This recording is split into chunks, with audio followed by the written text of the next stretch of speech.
This is Cement once again. Welcome back to another video.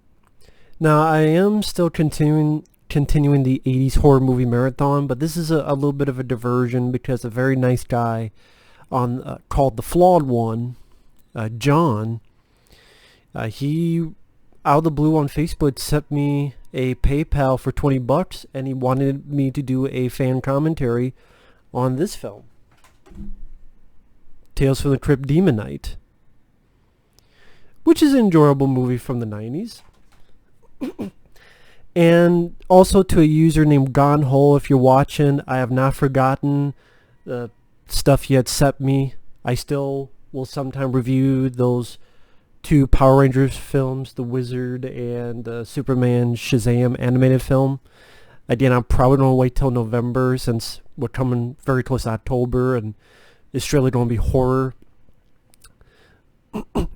But let's get to it. Thank you, The Flawed One, for donating $20 to the PayPal. That's very kind of you to do. So, hey, why not? 3, 2, 1, pressing play. Let the commentary begin. I'll do my best. I'm not good with commentaries, but again, it was a very kind gesture. Now, we have the Universal's logo. And one of the many things good about this film is only an hour and 30-some minutes, so it goes by a quick pace. I did not grow up much with Tales from the Crypt TV show. I know that's more my friend Mike OCP Communications, more his wheelhouse. In fact, check out his channel. He's done quite a few reviews of the Tales from the Crypt episodes, and he did a great job with those reviews. Again, OCP Communications. And I know that Robert Zemeckis had a hand in producing the TV show and also had a hand producing the movie. You also have Richard Donner, David Giler, Walter Hill, and Joel Silver. So quite a few big producers behind this. And this is supposed to be a start of a franchise of these movies, and then Bordello of Blood pretty much killed that. But this one I think did decently at the box office. This is definitely the better of the two. Now this is directed by Ernest Dickerson, who had directed a film I reviewed that's a pretty decent flick called Surviving the Game with Ice-T and Gary Busey. I think this was done after Surviving the Game. Of course, sadly, he went on to direct Bones, which is a really terrible attempt at a horror franchise with Snoop Dogg as the villain. I don't know why they thought Snoop Dogg could be a villain that would go through multiple movies. I have no idea. But yeah, you have the Tales from the Crypt intro there.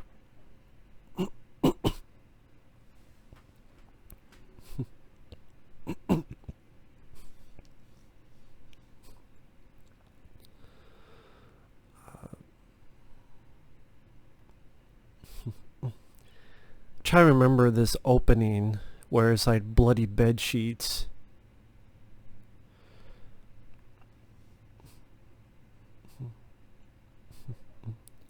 And a woman's talking. I don't know why, for some reason I don't remember this opening. I have seen this film, folks. Oh, it's a movie being made, I think. It's a movie set. Just the Crypt Keeper, or like someone's like a director or something, and then it's sort of like a movie within a movie. I believe that's the case.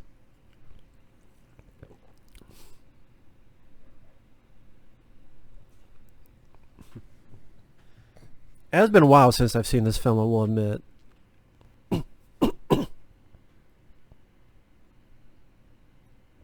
You get titties. I mean, hell, pretty good in the first 3 minutes in the film. You got a nice pair of titties, and you got some gore with this dead body, almost straight off Hellraiser, with no skin on it. At least that's what it looked like, and as if it's going to be a slasher film. Yeah, it's a movie within a movie, and the Crypt Keeper's the director. Now I remember now. And John Larroquette. Well, the John Larroquette from Night Court, He was in the Twilight Zone, the movie, actually, as a Ku Klux Klan member in that terrible Vic Morrow segment. Interesting, you have the Crypt Keeper actually walking around like this. Almost looks like they were animating the eyes in that shot. But that is a clever way to open the film. I forgot about that. Sort of a different way to introduce a Crypt Keeper, but for the big screen audiences.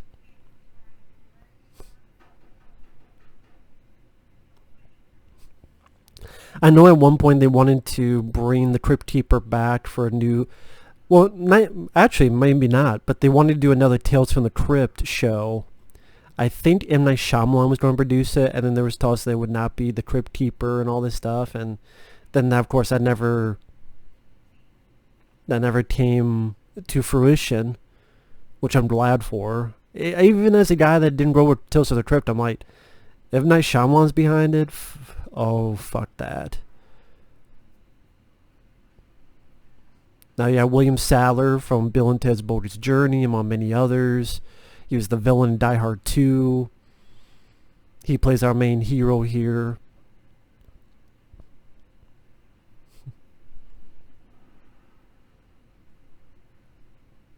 Being chased by Billy Zane from various films, Titanic, The Phantom,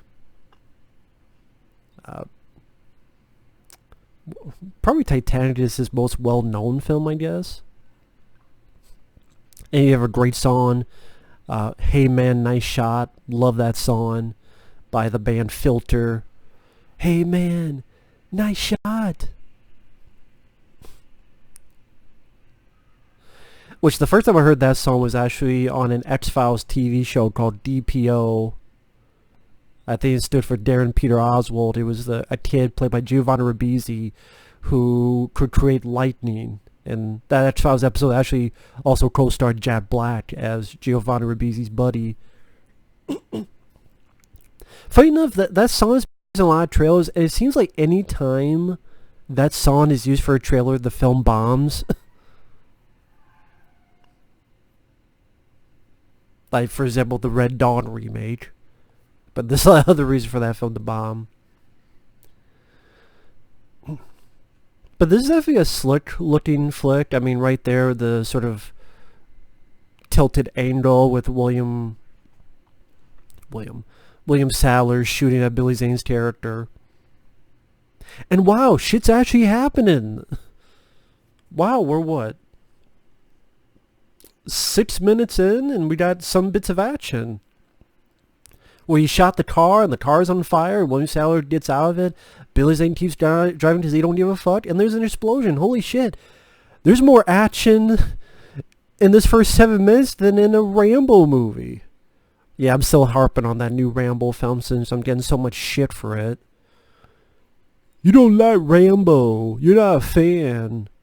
Yeah, that's why I have a Rambo cap in every video, because I'm not a fan. That's why I have Rambo posters. I'm not a fan. I don't know. That's not what this is about. But right there, I mean, people... Sorry, there's no excuse when a horror film called Demon Knight already had more action in the first half than a Rambo film. Even First Blood had more action with him beating up cops. And I know, I need to get over it. I know.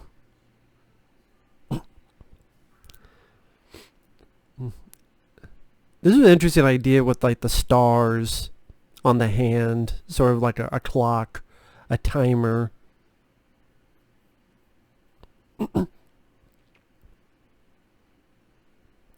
And, you know, the fact that Ernest Dickerson had done action with Surviving the Game definitely gave him a bit of training for a flick like this. That does have quite a bit of action set pieces along with horror.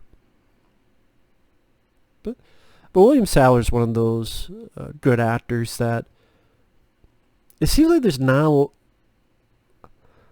a lot of opportunities he got to be the lead in a film.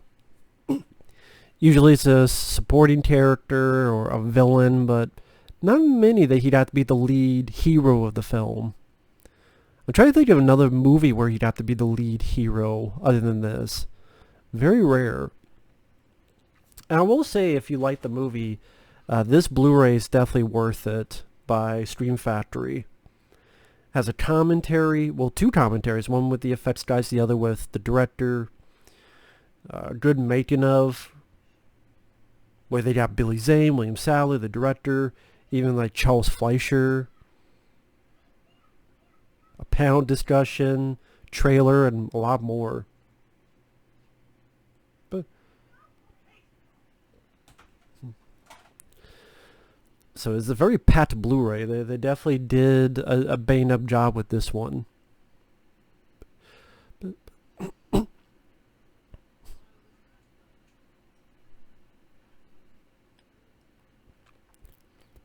And this is a film that does have a very strong cast. I mean, not only do you have William Sadler and Billy Zane, but you got Dick Miller here, may he rest in peace, who was in Gremlins, and a lot of films with Joe Dante, as well as with Roger Corman, as sort of the drunk in the film, which he has a fun little, like, fantasy scene with girls.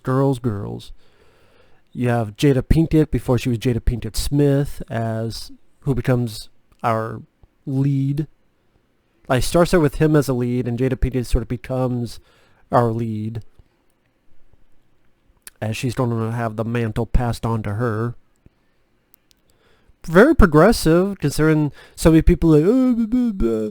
They never do that in older movies. All the movies, women are just, nah. I'm like, have you seen any slasher film from the 80s? Have you seen this film? Not only is she a woman, but she's black, and they didn't force it down your fucking throat. It was natural. That's part of the reason it works. And Billy Zane, I thought, did a good job, and this is definitely one of his best roles. He's having so much fun. So much fun with this character.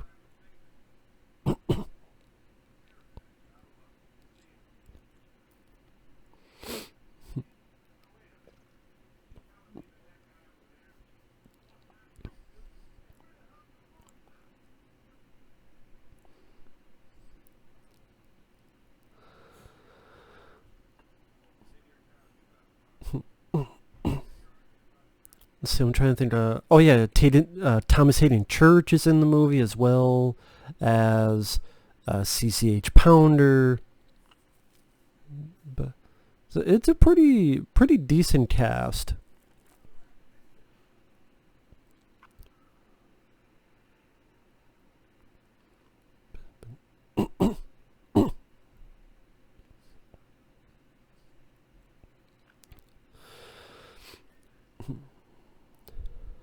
Sorry, I'm not saying much, but horror films in the 90s always gets a bad rap, which I never understood, because to me there are countless great horror films in the 90s, from the beginning of that decade, 1990, all the way to 1999.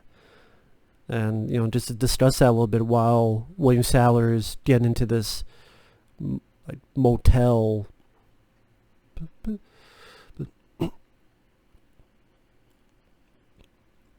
I mean, 1990, you start with films like The First Power, Child's Play 2, Tremors, Jacob's Ladder, The Exorcist 3. And then 1999, you get to films like Blair Witch Project, The Sixth Sense, Stir of Echoes, House on Haunted Hill remake. I mean, from, if you want to call them horror, Silence of the Lambs, Seven, to films just, you know, Graveyard Shift, Body Parts, Death Machine, this film. To me, there's a lot of underrated material in the 90s that just did not get the respect they deserve. And then the ones that did were films like Scream,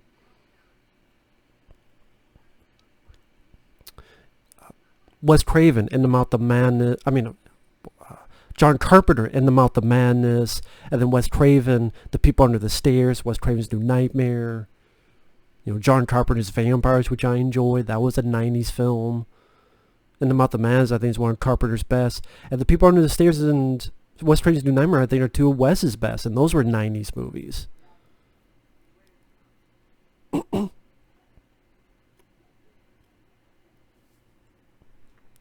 So again, I never understood that whole 90s horror is crap mentality. I mean, I'll take that over the bullshit of today.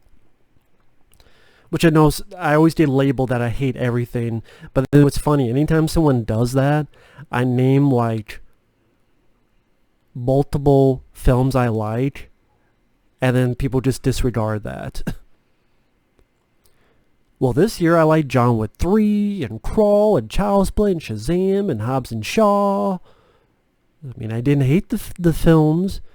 I saw Happy Death Day to You. I liked it. That's just the first one. But, you know, you just disregard it. And if you have an opinion that's different, you just get disregarded for it. That's another guy, Charles Fleischer, who is the voice of Roger Rabbit and Who Framed Roger Rabbit. He had a big role in the original Nightmare on Elm Street. He plays the postman here, who you find out had a lot of guns hidden.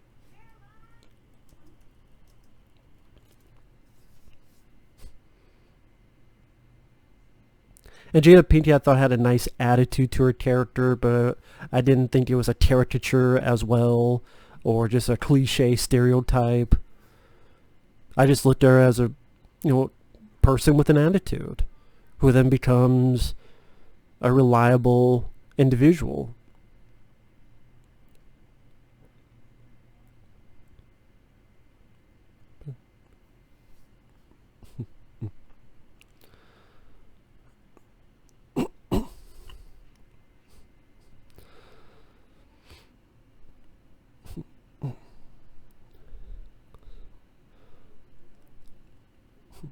And yeah, I thought this film does a nice job establishing the characters quickly, but if you can't give the characters worth a shit with story or character development, then give them some kind of personality or likability, or be a name actor that you instantly have some kind of likability for, some presence or personality or something. Not nothing. And then expect, yep, it's great. Why? Because why? No, that's not good enough for me.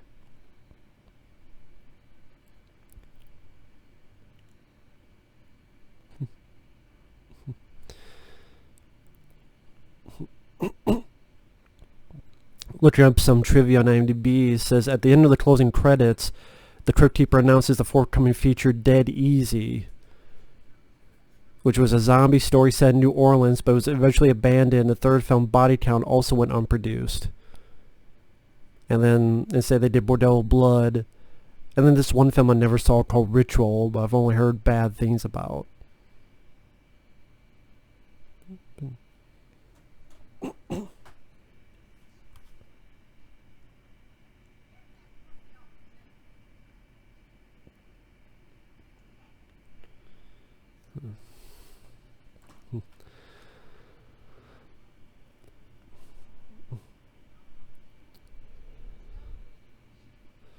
See.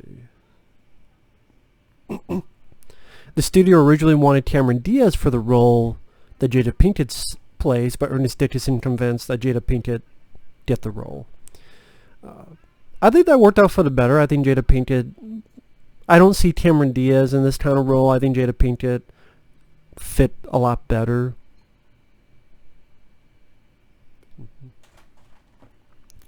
I think this movie goes at a pretty decent pace. I mean, we're only 17 minutes in, and at the end we're getting this group of supporting characters, some more colorful than others, like Thomas Hayden Church, who's a bit of a douchebag in the group. I think you got the drunk of the group, Dick Miller. You got the attitude, independent woman, Jada Pinkett. You got the slutty girl here. You got the quirky postman by Charles Fleischer.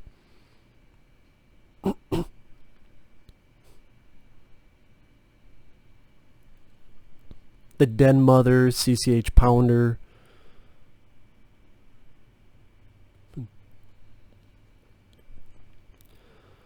Apparently the entire set was constructed practically in an abandoned airport hangar in Van Nuys, California.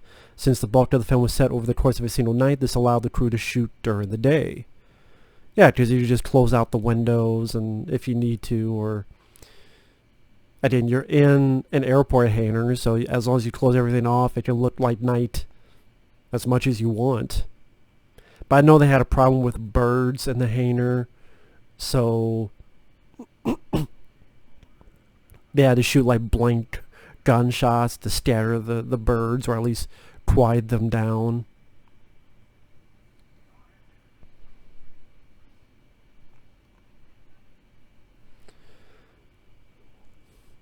That's why I thought it looked weird. When that Crypt Keeper was walking around, a puppet head was superimposed over the body of a real actor who was donning a green mask.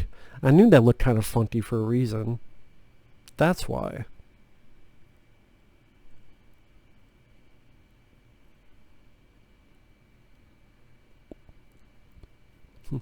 It is interesting that Billy Zane, his character, doesn't just kill these cops, but he actually, I guess, uses them because they would know the area better than him. So it shows that the Billy Zane character has at least a little bit of level of intelligence to him. But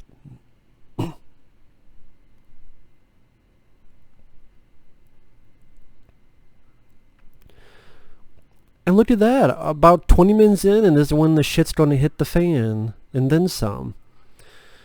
But didn't wait an entire fucking hour like certain movies. 20 minutes. But again, what do I know, right?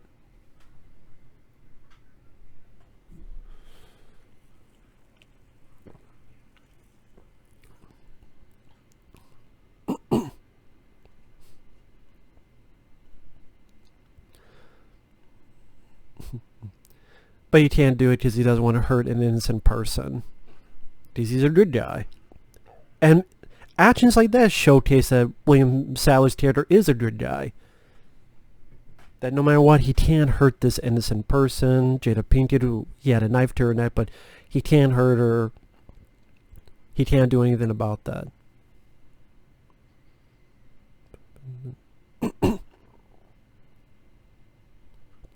Even though this is a very big, how I put it, big insurmountable odds. I mean, the fate of the world, he can't just bring himself to hurt an innocent person. Of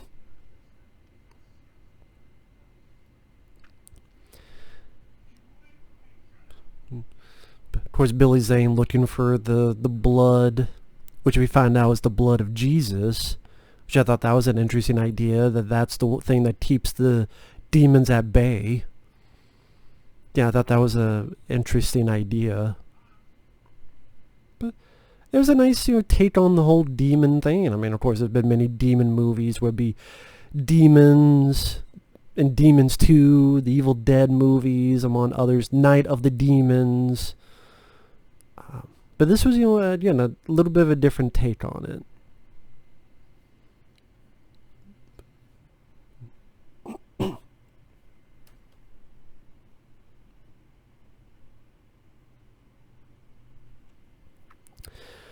This is not the first time William Sadler was dealing with Tales from the Crypt. His first appearance was on the pilot episode as an executioner, credited as Bill Sadler. I believe he has a brief role in Bordello Blood 2 near the beginning of it. Kind of like a mummy type of character, talking with the Crypt Keeper. Weird sexual thing where she's like electrocuting Thomas Hayden Church. Tinty fucks. Tinty perverts.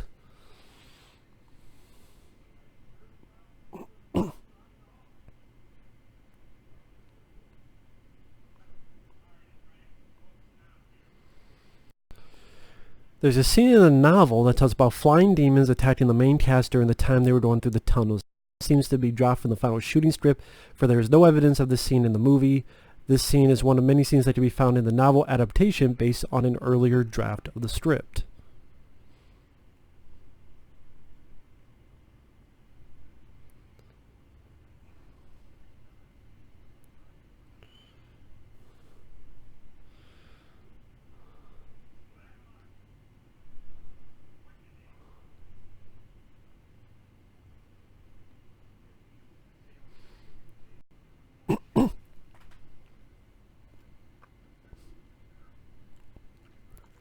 I did. I like that the director decided to use like different angles. Like before he got dragged up in the chair, they used this sort of down angle, looking up at William Sadler and the two cops behind him, and just Billy Zane. You tell Billy Zane was just having so much fun with this role. Like almost each scene, he has an almost smirk to it, almost a little bit of a smile to it.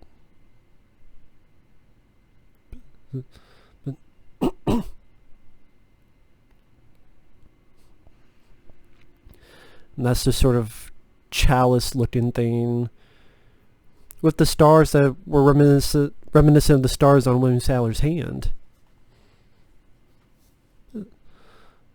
But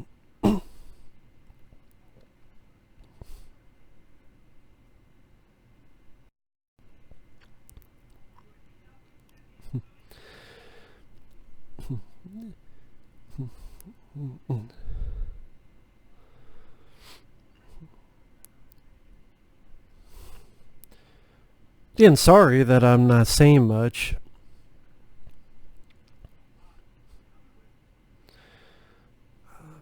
Also, interesting outfit for Billy Zane's character. He's got like the cowboy coat and like trench coat, and he's got the cowboy hat. Definitely a different type of look for Billy Zane. This is where Billy Zane is just losing his cool. And he's just not going to take it anymore. He's like, why wait? And bang, just punches a hole through the fucking guy's face, coming out of the back of his head. Again, that's why I know I keep harping on this, but it's because it's the newest thing with Rambo 5. Wasn't impressed because I've seen gore. Right here, I just saw him punch a hole through a guy's head, and now he ripped the head off, and that's all done practically. Practically. And he punches William Sadler with the head, and then throws the head at the other cop. And this is like 26 minutes in. 26 minutes in, you get stuff like this. Again, I've seen many films of many different genres. It's sad to say this film actually looks like it was, You fucking hold down, pull down, what does it say, motherfuckers? Fuck this cowboy shit. I think Billy Zane just having a ball with this. Again, that's a villain that's worth a shit. Unlike a lot of villains today that are instantly forgettable. But you have a Tales from the Crypt Demon Eye movie, and you have a fun, memorable villain with personality like Billy Zane. So don't tell me it can't be done. It can be done. If this film can do it, and multiple films can do it, that's one of the things about action films or any type of film nowadays. A lot of times the villain aren't much to run home about. I love Rambo 3. I've even said one of my few criticisms is the villain could have been a lot stronger. But there's a lot of elements I like about that film. I love the look of the demons here. And how they just created from the ground up. And these like weird, all done practically, all done for real effects. Nowadays they just use CGI because it's cheap. Or if it's expensive, maybe it's cheaper to film. You do it in a computer, but you do it practical, you have to redo it because if something screws up, if they move the wrong way, you gotta reshoot it, you gotta build it, you gotta fix it if it doesn't work. So that's time equals money. So in essence to them it's cheaper doing it with CG than practical. For practical, to me, it holds up. CGI doesn't hold up. Yeah, there are of course examples of the other way. I mean, Terminator 2, elements in Jurassic Park, or hell, even nowadays, like the Blade Runner 2049, they use some of it. Or Gravity. Yes, I get that. But to me, that's the exception and not the rule.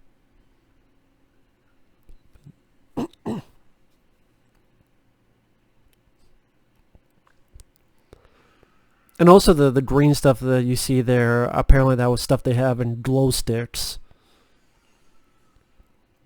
And you got demons crashing through windows, and I like the idea you gotta shoot them in the eyes, because the eyes are the windows to the soul. You gotta shoot them in both eyes. And then by doing it, like, this lightning blast happens. That's a cool idea. You can't just kill them willy-nilly. You gotta shoot them in the eyes. I think there was this TV show called Brimstone long ago that lasted like only 1 year. I think it starred like Peter Horton. I wish I could rewatch that. I remember that being an interesting show, but I think that also you had the bad guys can only die if you shoot them in the eyes, or stab, or whatever, the eyes. And we saw that blood, it creates these barriers to keep people safe and sound.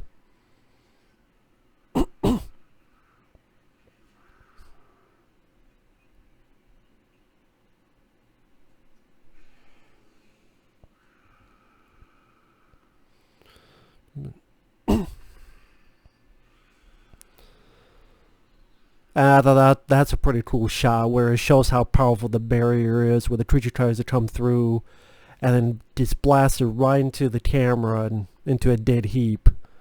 So it further shows you just what this thing is, this protection, this barrier. That it's not just a invisible wall. It can actually hurt these things. Because people are like, why does it try to crash through? Well, if it tries to crash through, it'll die, just like we saw there. And once again, you have stuff actually happen. I know people get mad at me that I actually want stuff to happen in movies. If it's not, then you better impress me with story and character and development and drama. You better impress me with that. Because if not, it's just going to be boring. And if you're not going to go for it, then impress me with fancy footwork and entertainment. Just like this.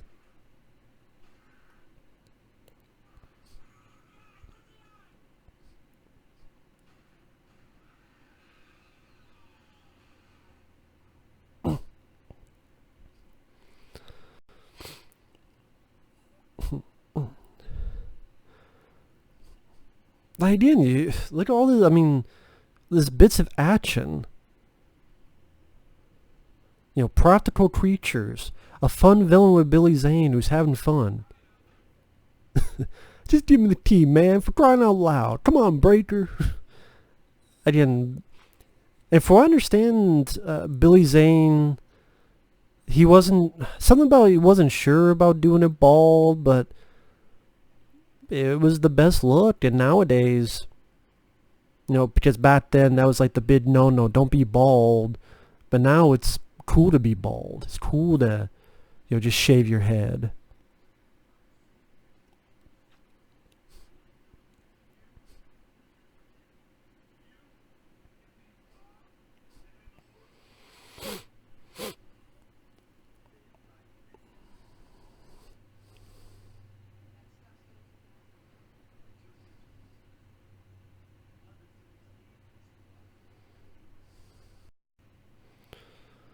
And again, William Sadler just did a solid job just being the straightforward, no-nonsense guy. Just tells it like it is. This is what's happening.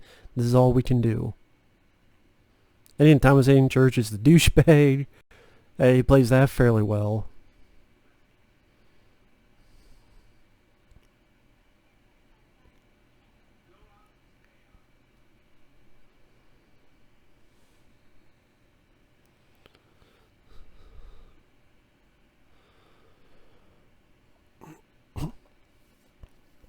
And in a way, this is a siege movie. And I'm a sucker for siege movies. Where people are trapped in one location and things are coming from all around to try to get these characters. And so it could be claustrophobic, but people or things or creatures or aliens or bad guys are coming out of the woodwork, and you're just trying to survive the night or survive the situation. I mean, siege movies like Assault on Precinct 13 by John Carpenter. From Dusk Till Dawn, in a way, becomes that because, when they clear out the vampires and the vampires are outside and the few survivors get trapped in that one room and they get weapons and then they have to break out and kill and survive. Aliens becomes a siege movie because the remaining characters, they get trapped in there and they set up the sentry guns and the extended cut, or they cut the power. How did they cut the power, man? They're animals.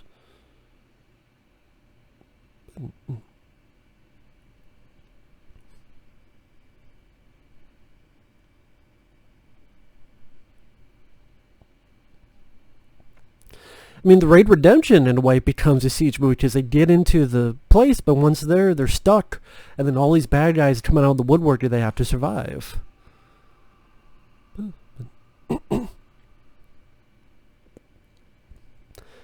And we saw a little bit of flashback there about how this guy, got into this situation. Now, this guy's lived a long, long, long time doing this God's duty, so to speak.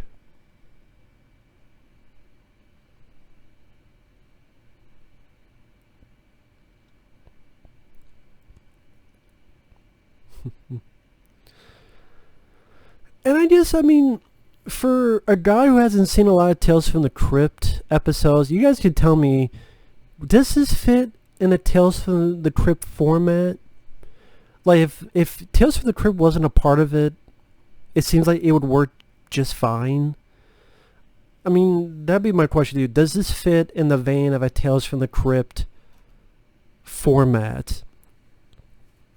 Because the bits I've seen of Tales from the Crypt, they don't seem like action, horror type of movies.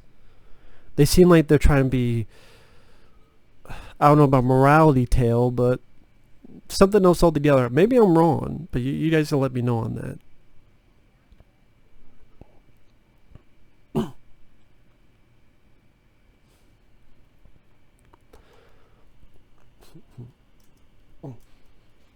And Thomas Hayden Church, I actually think he was like the only decent part in Spider-Man 3. Like, his Sandman wasn't that bad. It's just the direction, the script, and everything else was bad. But you do see like some moments where, you know what, if you just had Thomas Hayden Church as a Sandman and just left him alone, it could have maybe worked.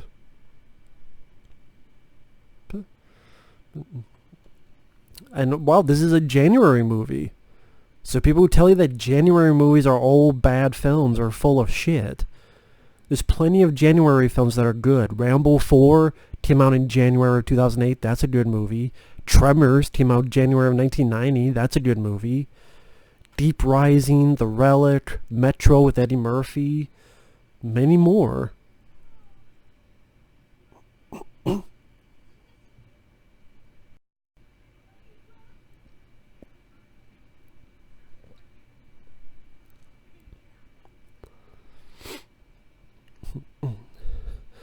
Now they're worried about a cat, wondering if it's possessed or not, or if it has a creature, a monster possessing it or not.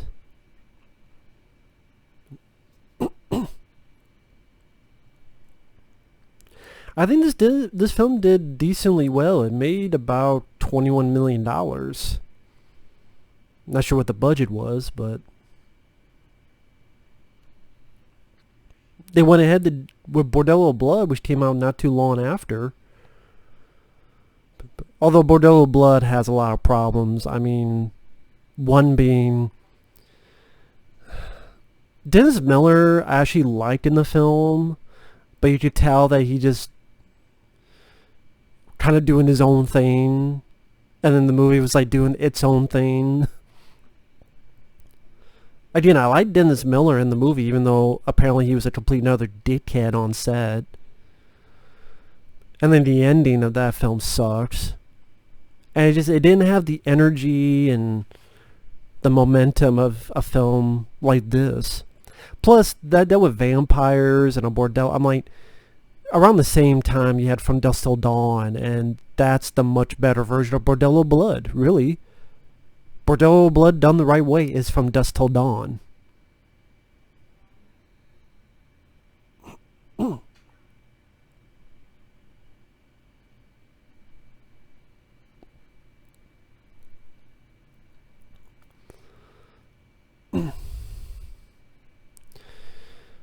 He's gonna pay for that, slapping a woman.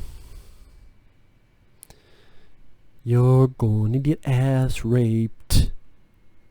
Fucker. Fucker.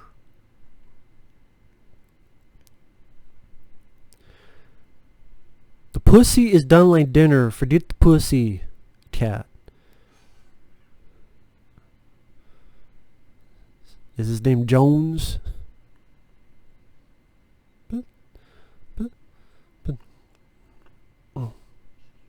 But the cat is fine, which is cool. I like cats. And I like pussies, so it works out for the best. A back door. They found a back door, back way, a tunnel. I guess based on the trivia, that's when they're in that tunnel, that's where these flying things, flying creatures would be.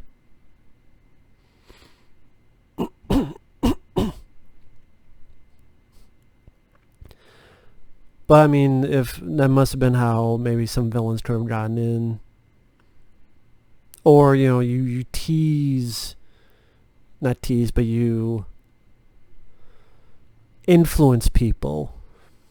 Almost in like Dracula.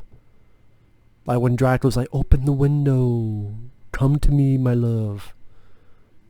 So it kind of reminds me a little bit of that, like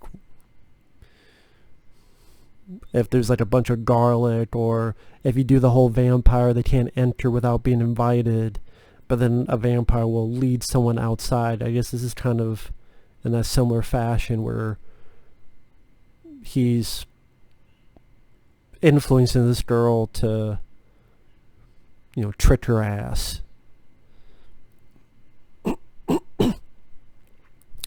About how this girl wants love instead of being, quote, a whore. You know, plays against her emotions, which is smart on the villain's part.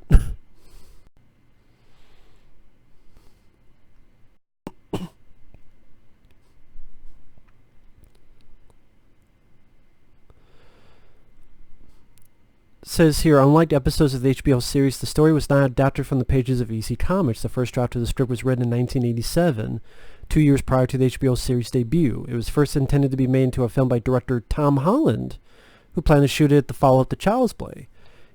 He hired an effects team to do preliminary sketches, but he ultimately went on to direct the box office bomb Fatal Beauty.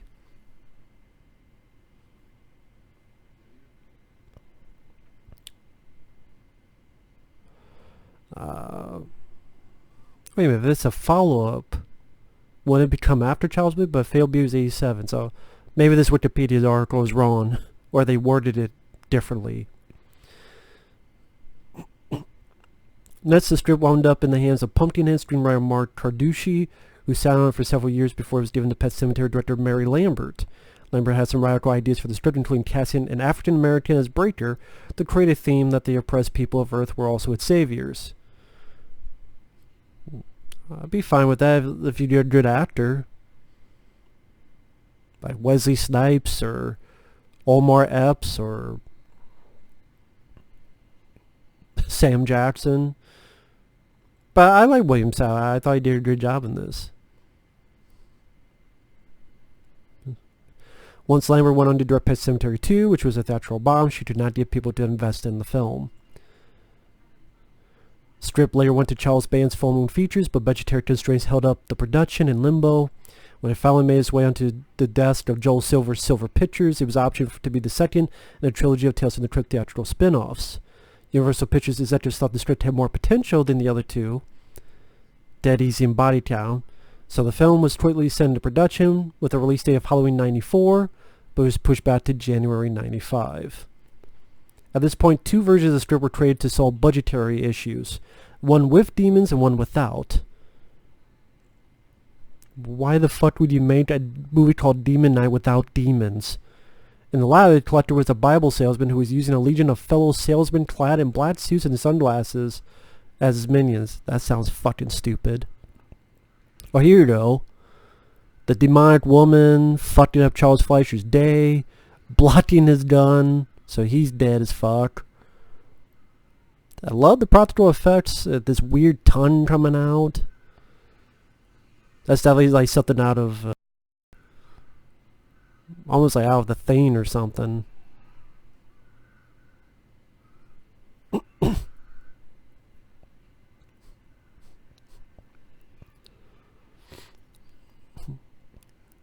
Yeah, get the shit.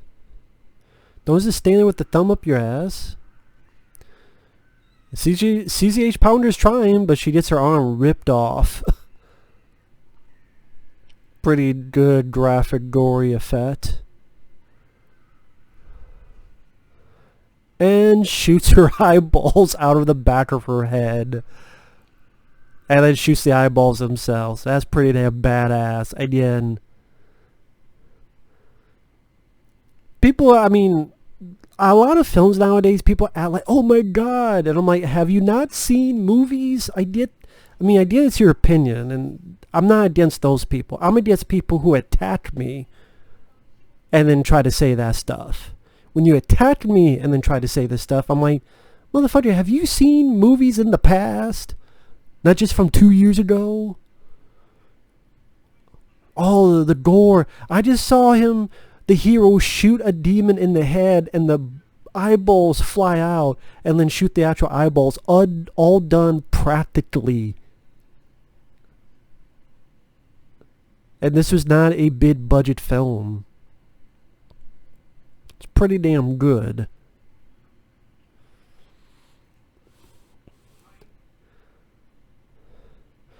A film called Demon Knight with demons that look like killer yuppies made everyone nervous, so Universal pitched in some additional money to get some of the demons on screen. Exactly. If they just looked like motherfucker with a sunglass, it'd be stupid. Apparently CCH Pounder, the reason she looks a lot bigger than in other films is that she had a fat suit, and they did that because they knew that, well, at one point she'd get her arm ripped off, and then that would help hide her arm better.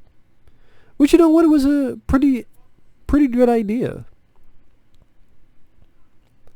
Because, I mean, it's hard to do that, and, I mean, I guess nowadays you just digitally remove it.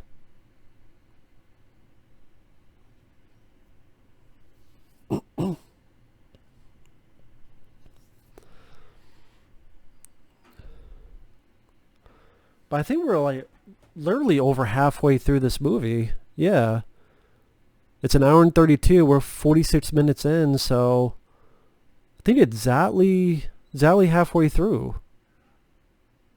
So, went by quick. Plus, you take into account the end credits, that's going to be a couple minutes. And the way these flashbacks are shot are interesting. Sort of, when Sal looking back at the crucifix, really, the more of the fact that, you know, where the blood came from. I mean, this is a well shot movie, I will say. The lighting, the blue lighting you have here, which is the thing, at night, go out at night, it's never really blue at night. But a lot of movies have that blue color at night because it's just aesthetically interesting. And, you know, these movies are not going for realism, they're fantasy, so make it more interesting. It's like Stanley Kubrick said, realism is overrated. Which is a good quote. I mean, that's Stanley Kubrick himself. Realism is overrated.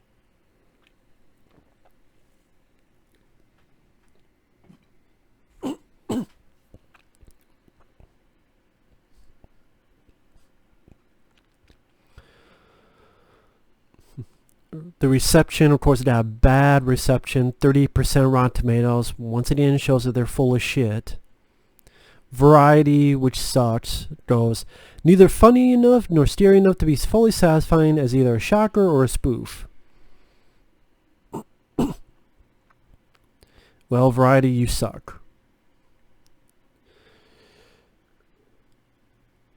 LA Times called this a direct-to-video affair that was given a theatrical release based on the strength of the franchise.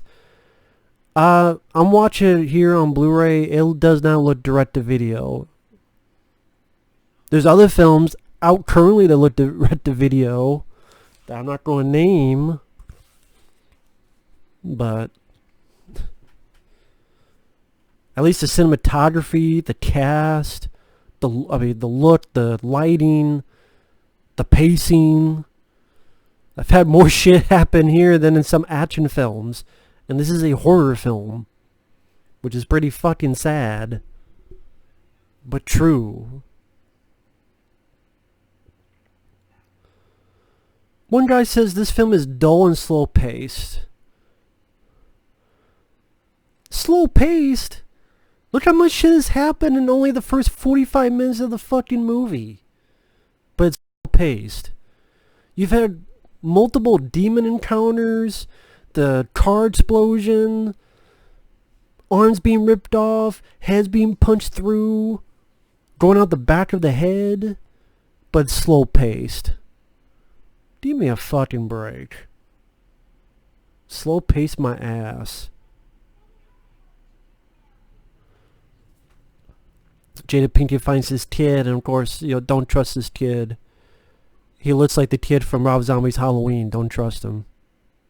Dade Falk, whatever the fuck his name is. Don't trust the kid.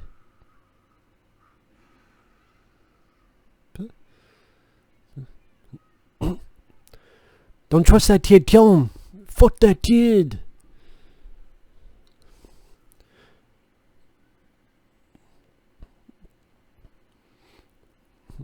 So now our characters are running through these tunnels.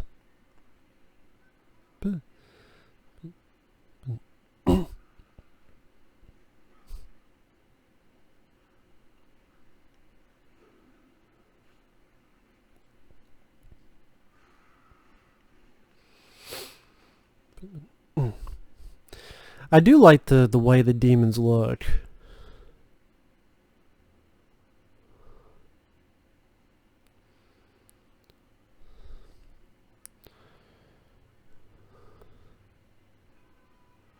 And of course Thomas Hayden Church fucks up the barrier, so now the demons are coming for them some more. Because again, they established that this guy's the douchebag dumbass. He's like, run, yeah. This Thomas Hayden Church fucked up. But that's the thing, that's what his character is supposed to be. They didn't give it to a likable character and be like, oh, well, he did a dumb thing. No. You don't have a dumb thing, let the dumb guy do it. That's part of good writing. If you need a dumb thing to happen, give it to the dumb, unlikable guy to do. Don't let your hero do it, or someone we're supposed to care for do it.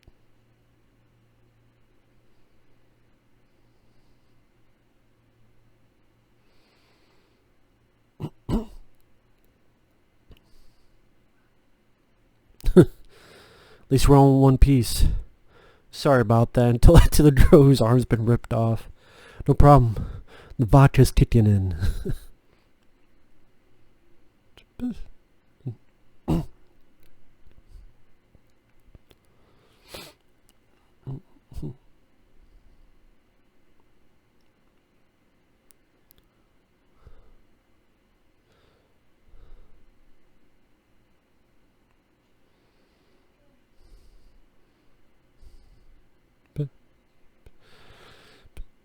Well, he did check the kid and nothing happened, so there you go. I was wrong about that.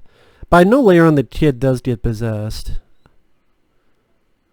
No, scratch that. I think he does. It's been a while since I've seen this, like I said. But it's nice. There you go. That's a smart hero. Yeah, it's a kid, but I'm going to check him. That's what you should do in this situation. So again, makes the hero smarter and, to me, more likable. And then another flashback where he's in the war. And this is like where he started his journey.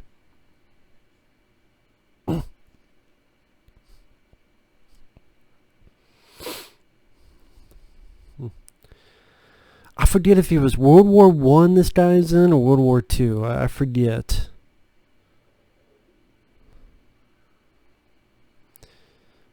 This is sort of the beginning of his journey.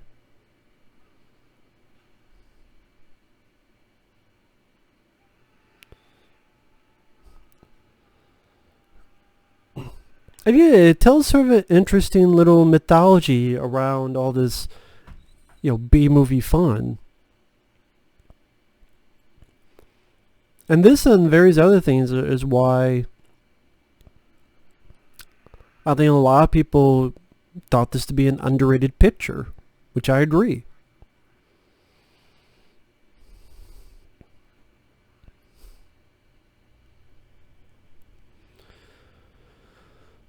And it's nice that, this finally got a good release on Blu-ray with features. It deserves it. It's a entertaining monster picture.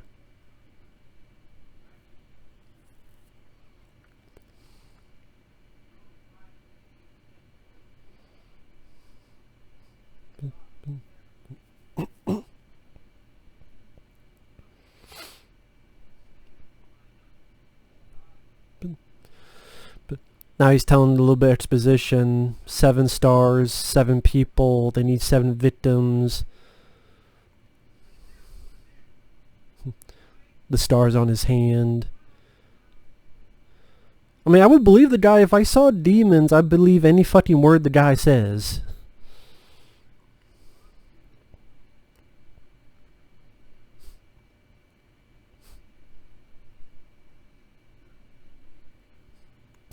I mean, this is exposition that is hard to get out to make it not sound silly. But I thought William Sadler did a very capable job on that.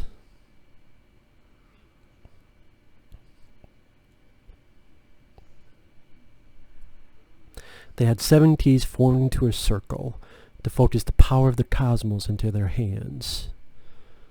Until God stepped forth and said, "Let there be light." And there was light. And he scattered the demons and he scattered the keys all across the universe. Fast forward about 2 or 3 million millennia. Now the demons are back. They got 6 of the keys. One day they find the 7th key here on Earth. That'd be a plot. The other 6 keys, what other parts of the universe they were in? Guy was being crucified by the Romans. Gave it to a thief named Sirach.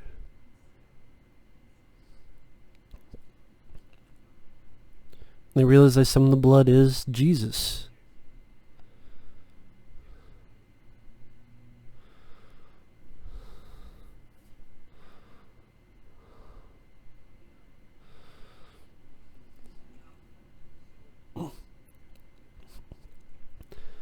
France, August 23rd, 1917, so that was World War One.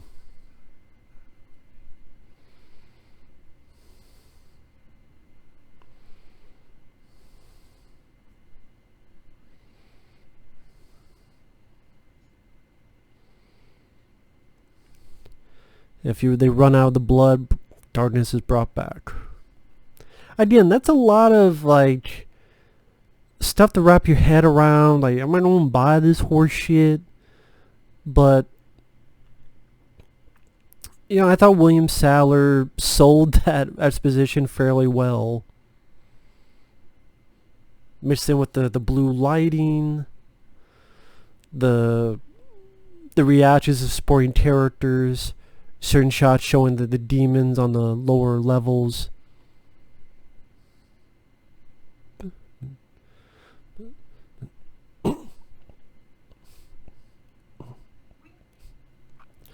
Now, I will say, right there, when Thomas Hayden Church seems like he's changed his ways, it would have been interesting to actually go through with that, because it'd be unexpected, but of course, no, he's the douchebag, so he stole the fucking thing, because he himself wants to get out with his life intact. And the kid runs off, disappears, because Don't trust kids. Again, don't trust kids. And there's another interesting element they brought in here where it's, Billy Zane can influence people's imaginations.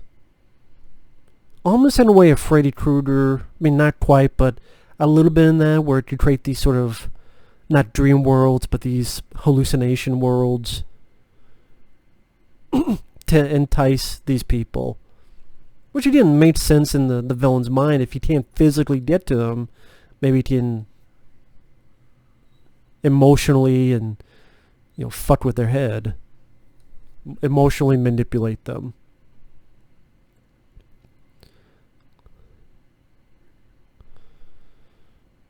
Like he's doing here with Jada Pinkett.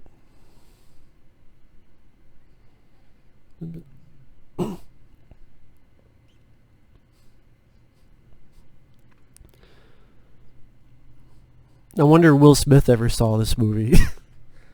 Probably not. It seems like a lot of these guys wouldn't see these kind of films, but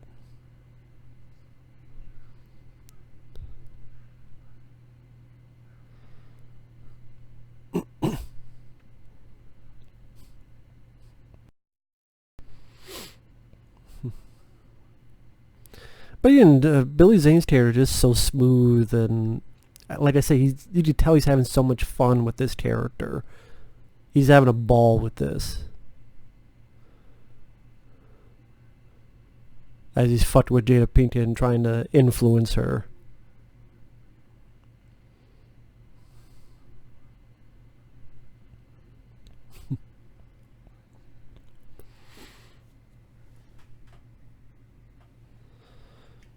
And sorry I'm not saying much, but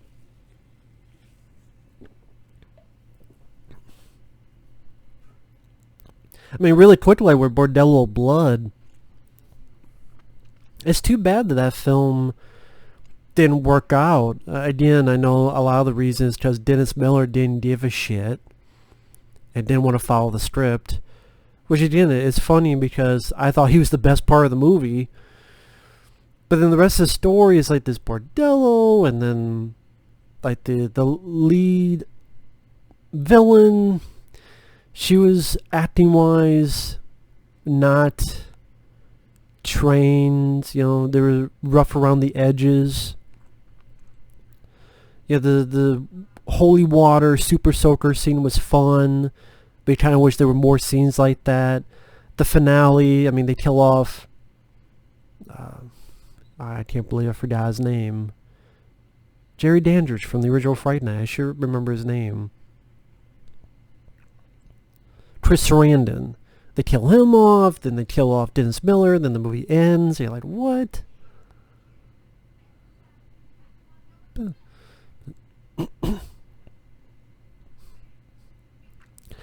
Because there's a little nod where the kid there is reading a Tales from the Crypt comic. Like I said, don't trust the kid. I'm telling you, that kid's possessed.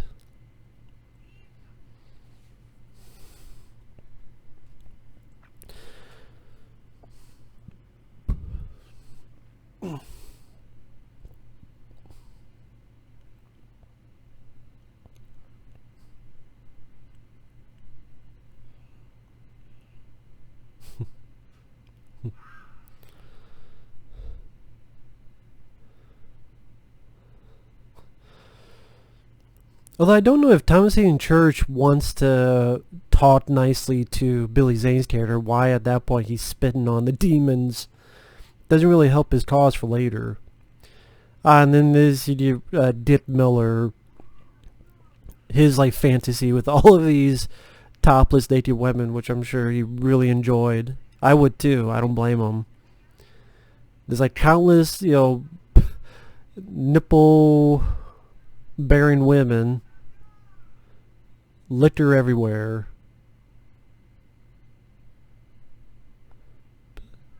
I guess the kid isn't possessed because he wouldn't be acting that way.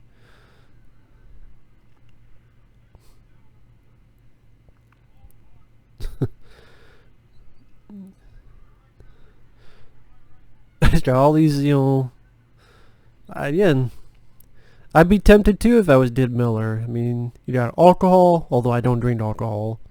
But you got all these women. It's like the makings of a hell of an orgy.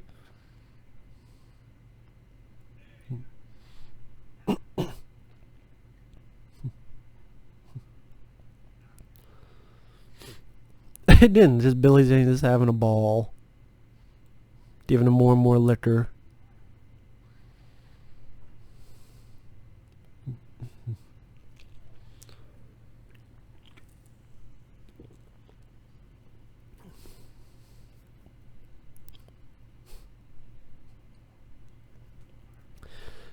I think later on this is when they find out that Charles Fleisch's character, yeah, he has like a shitload of guns. Because there's that whole thing where, you know, people worked at the post office and then they go crazy and they're gonna take out the entire post office and go on a rampage. I don't even know if people remember that old, like, cliche thought process that, oh, the postman's gonna go on a rampage. That was something that was definitely more apparent in the 90s than probably nowadays. Nowadays the cliche is, well, your mail's gonna get lost or fucked up. There's Dick Miller.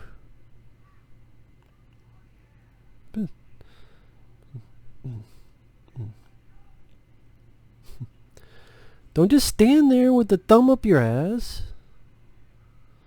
But I mean, that's the point, is that if you don't be tempted to Billy Zane or the other. And then Billy Zane's like, hey, CCH Pounder, I can give your arm back. Is that yes? No. That's me giving you the finger, asshole.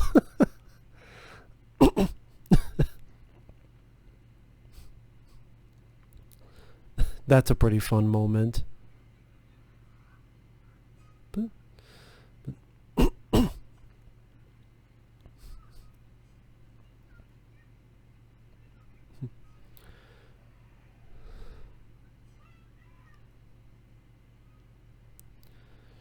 And Thomas Hayden's being a fucking dickhead once again.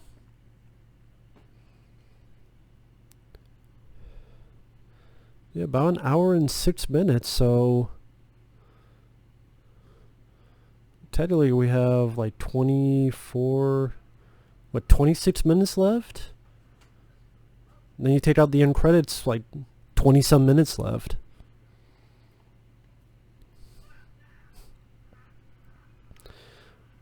What nice makeup on Dip Miller's face.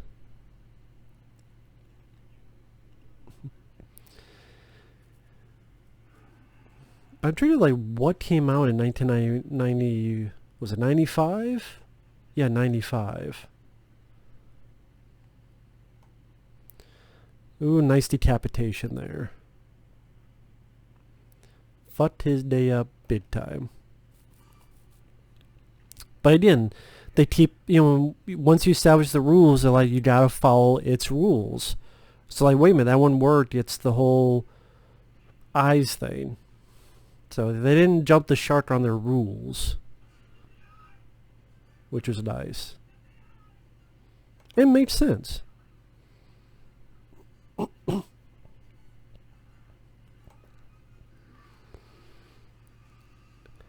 And they put it on some antlers, which was a interesting idea. I'm looking up. This came out, yeah, around January 13th. Was that like the Martin Luther King weekend? Debuted at number 3 with 10 million. Number 2 was Higher Learning, and number 1 was Legends of the Fall. For all you guys who remember Legends of the Fall. Other movies out at that time, Dumb and Dumber, which had been out for 5 weeks. Nobody's Fool, House Guest with Sinbad, Disclosure with Michael Douglas, Richie Rich, and then long holdovers like The Lion King, Pulp Fiction.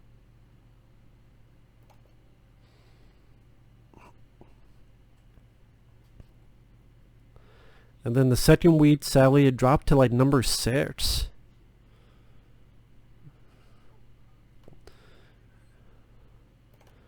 And then the weekend after, dropped all the way to number 10.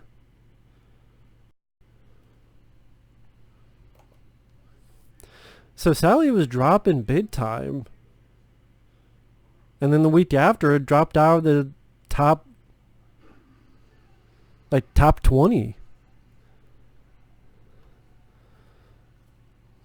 There's, you get what you sow, man. You act like an idiot, now you got eating the bits, time to say in church. Fucked up big time.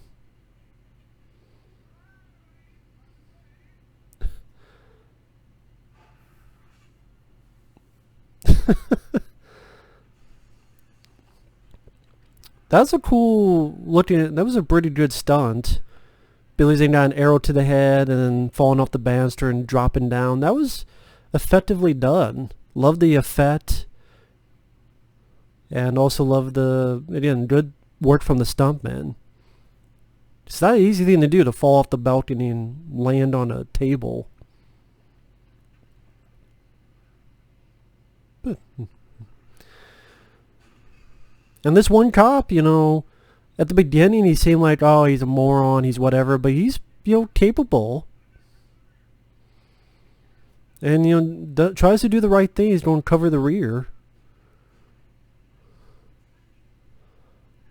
And then this woman, CCH Pounder, has the grenades that Charles Fleischer had. This kind of reminds me of the bit in Aliens, actually, now. You know, you always were an asshole, Gorman.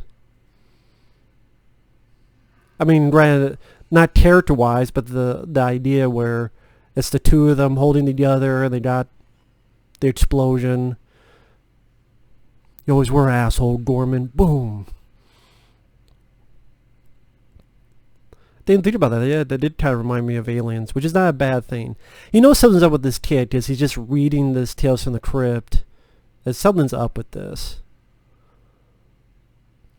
Well, now that he saw something in the comic book. So this is where he's going to get possessed. Okay. I don't know why before he would just be reading a comic where all this shit's going on. That's why I thought there was something weird about him earlier. Like, all this shit's going down and you're reading a comic book? Fucking stupid kid.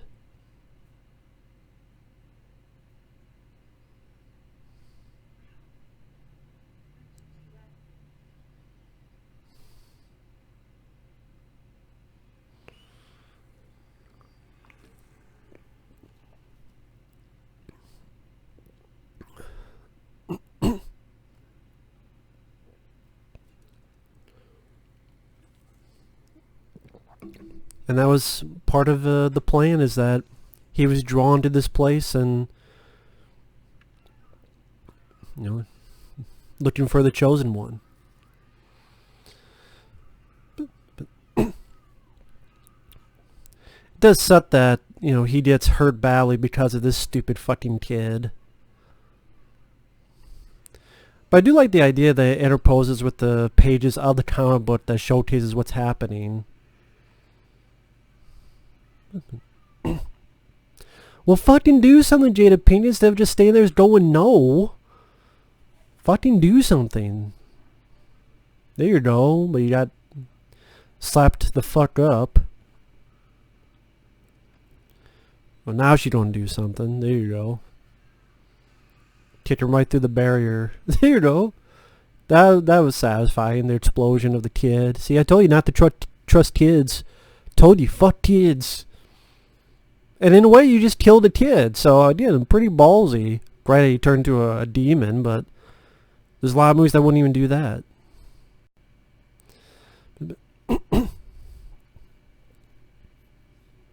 But at least, it's sad that William Sal's character dies, but at least they do it with a bit of dignity with this conversation.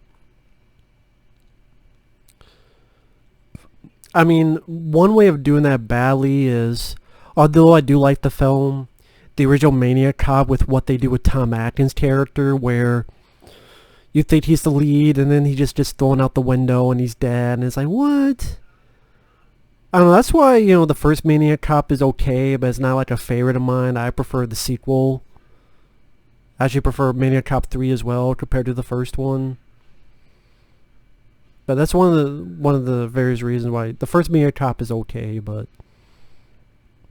now Jada Pinkett is given the power. She got the power.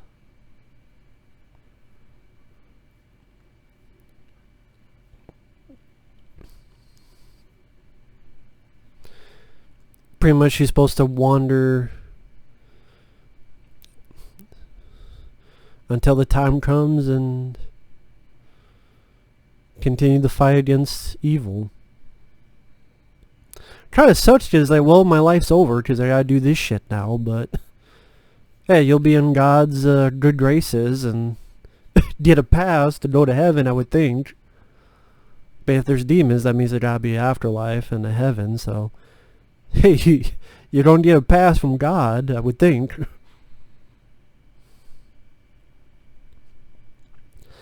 But I mean, yeah, this was 95. That's the same year like In the Mouth of Madness came out. I think around February of 95. Which is, that's a good horror movie too.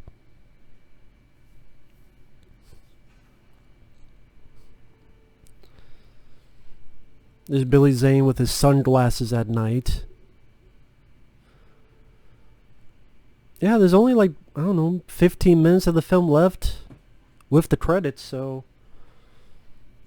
I don't get the dull and slow-paced argument. Again, there are other films I would label that came out just recently.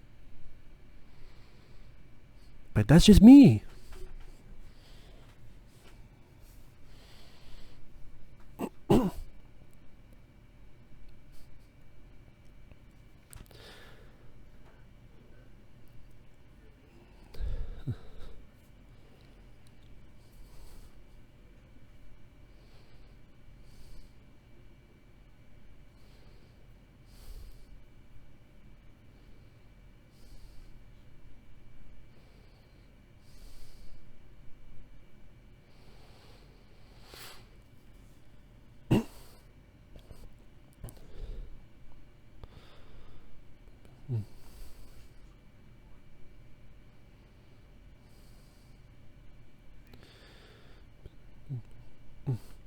I would say I'd like to have seen, I'm trying to remember the ending to this, but maybe see her like battle a few demons before the build-up of this. But I mean, this was a good idea where she covered herself with the blood from that chalice thing. Which is an interesting idea, just like, go ahead and try to touch me and get fucked up. Yeah, an interesting idea.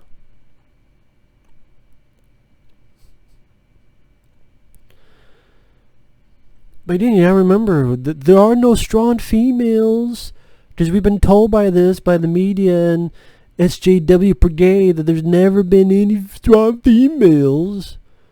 I guess I'm not watching a strong female now being the last final taking on demon. Or the head demon. What do I know, right?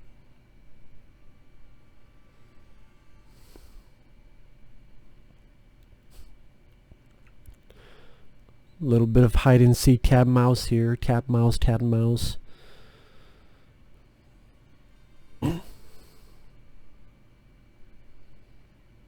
Oh, that was the guy that got his head punched through.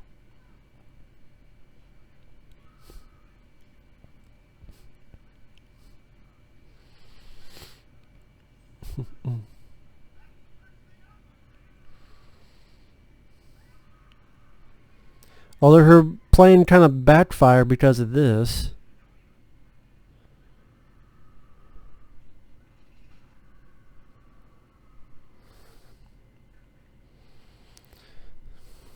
Jada Pinkett, you fucked up. But he did stab him in the eye, so there's that at least.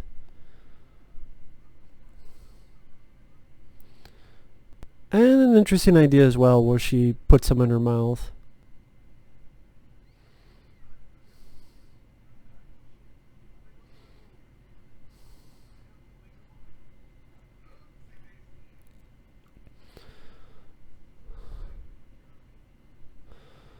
But I mean, it shows that the terror is a bit smart, that she has a plan too when she put it in her mouth.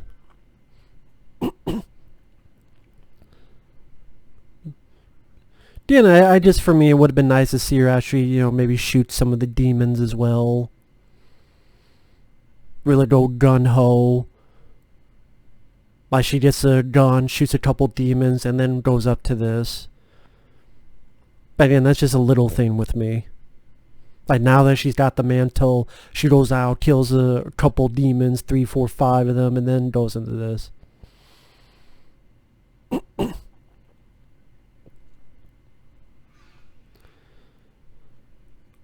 Although if she had blood all over herself, why is her shirt completely white? Maybe she had clothes on top of it that didn't have the blood, and he took those off too. But you would think even then there'd be at least a little bit of that blood and not be completely white. Sure, but probably wrong on that.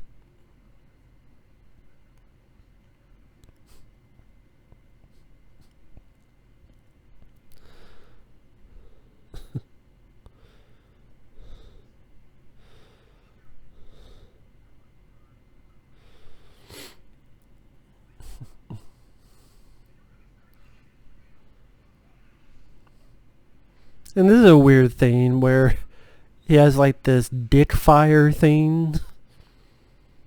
The dick fire thing is kind of strange. But I mean, it's very brief, so it's not a big deal. Maybe they're inspired from this movie when they did that Ghost Rider Spirit of Vengeance, where Ghost Rider pissed fire, and that, what was it, like, daydream thing the kid had.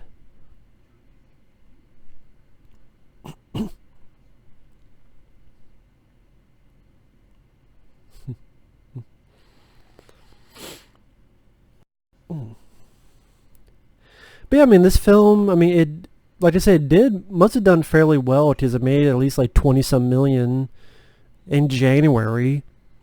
And again, it wasn't the biggest budgeted flick, I could assume.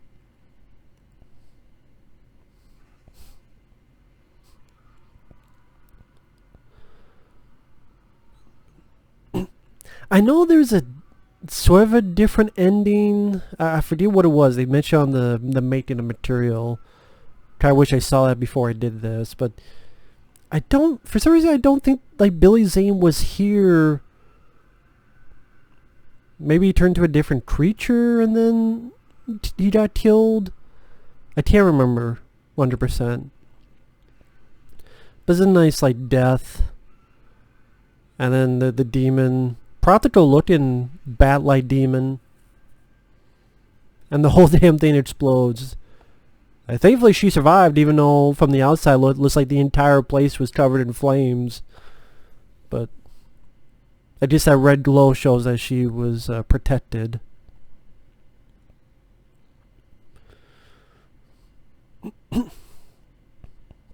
Which is nice. And it's nice that, she has no blood on her clothes. They're pristine clean. She has no bruises. She has no cuts. She has no abrasions. She looks perfectly fine.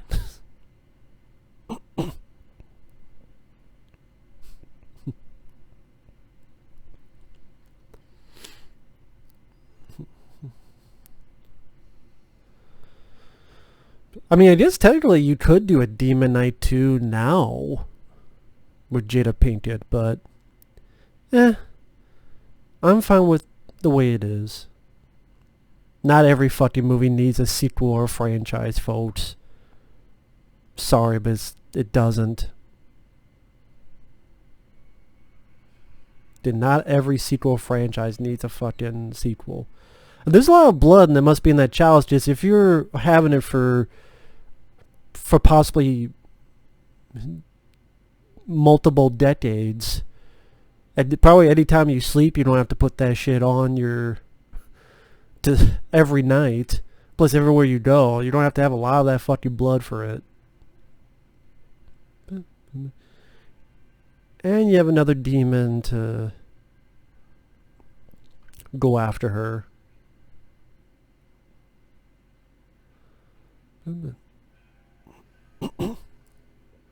With another cowboy hat, another long coat.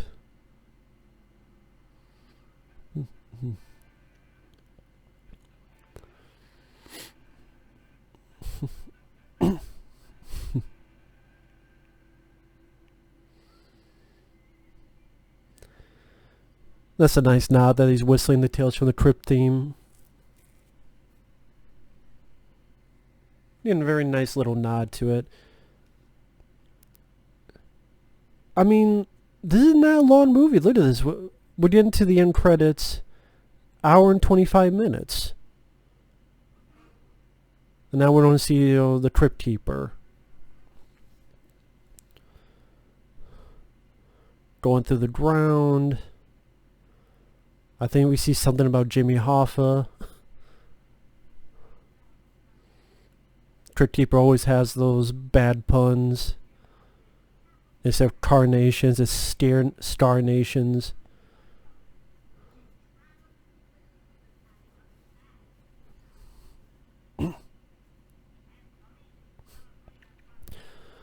Although, if you don't travel, how the hell you don't have all the money to travel? I wonder if, like, God gives her maybe some payola. Like, here's some money so you can travel wherever you want. Otherwise, you'd have to go find a job, and that'd be hard, because I have to stay in one spot to work to get enough money to travel. And so, maybe some, like, multiple hundreds of dollars of bills appear in her pocket randomly. Now we have the Crypt Keeper at the Hollywood premiere for the new movie. Would have been interesting to see, like, maybe some familiar people. Like, hell, even the producers at this premiere. Like Richard Donner, Robert Zemeckis.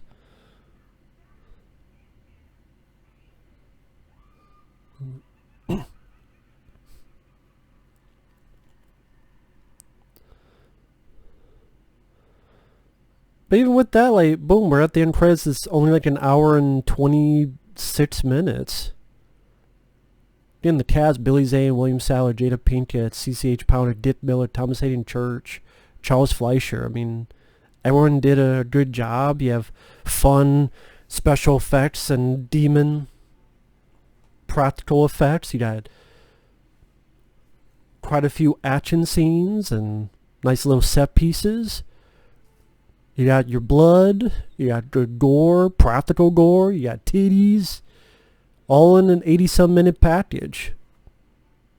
Not, counting the end credits, so.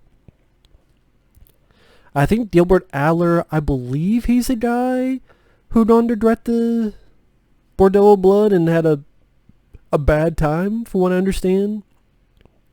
Because of people like Dennis Miller. So like, Dennis Miller is fun in the movie, but I don't respect him as a guy for doing that stupid shit. And the soundtrack of this is pretty decent too. Some of the songs they use, like Hey Man, Nice Shot. I just have it turned down so that I don't get any copyright claims. Good job on the makeup effects crew. Good job.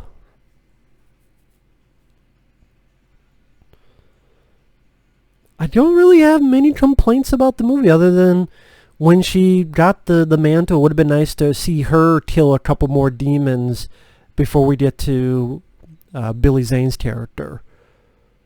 Like the demons are on her. They think she's an easy victim. It's like, no, I'm now the new chosen one. Maybe William Sadler has a gun or whatever. One of the things Charles Fleischer has is he had all these other guns. And she tears house at a bunch of demons. Runs out of ammo, then gets to Billy Zane. or doesn't run out of ammo, Billy Zane fucks up the gun, or any other way. I mean, that's probably the one thing I'll mention that I would like to have seen.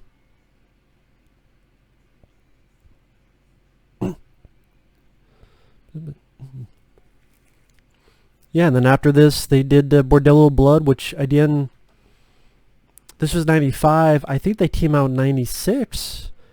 And by the time it came out, you had From Dusk Till Dawn, which did that better. A lot better. So, and that kind of killed the whole Tales from the Crypt movies. Again, I know there's that one movie, Ritual, that I think just went straight to VOD like many years later, and I don't know all the details on it.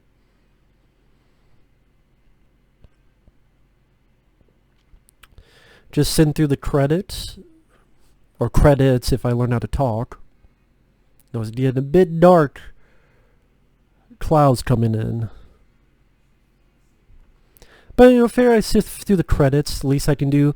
Thanks go out once again to the flawed one, John, for donating $20 to PayPal. He sent me a message on Facebook saying, "Hey Matt, could you do a commentary on this?" And by the time I looked, there was money in my PayPal. I'm like, oh, okay, that's cool. Thank you very much for the generosity. After this, I will be back on the 80s horror movie marathon. I have quite a few.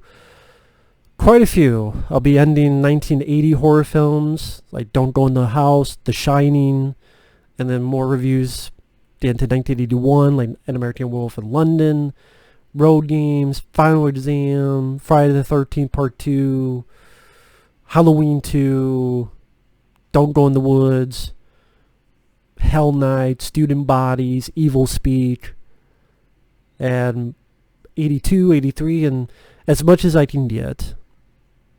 So, but yeah, look at this, quite a few cool songs on the soundtrack. Megadeth, Ministry, Rollins Band, like I said, Filter, cassettes and CDs for all those who remember cassettes to listen to your music on. I'm wondering, does anyone still have an old cassette player, listen to music that way? I'd be curious about it in this age of MP3s and YouTube and so forth. Tales from the Crypt presents Demon Knight. You get a little additional footage at the end. Next motion picture, Dead Easy.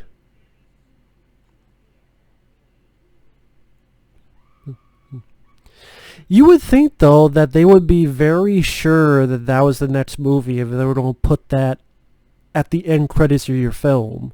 Like, that's there forever. And now you look back and you're like, what the fuck is Dead Easy? What's Dead Easy? But that never happened. So there you go. Because it people like, what the hell is Dead Easy? A film that never happened. That's what it is. But yeah, that was Tales from the Crypt Demon Knight. Thank you guys for watching. Take care. And we will see you in another video. And like I said, thanks to you once again to the flawed one. Hope you enjoyed the commentary. And we'll see you guys later. Bye-bye.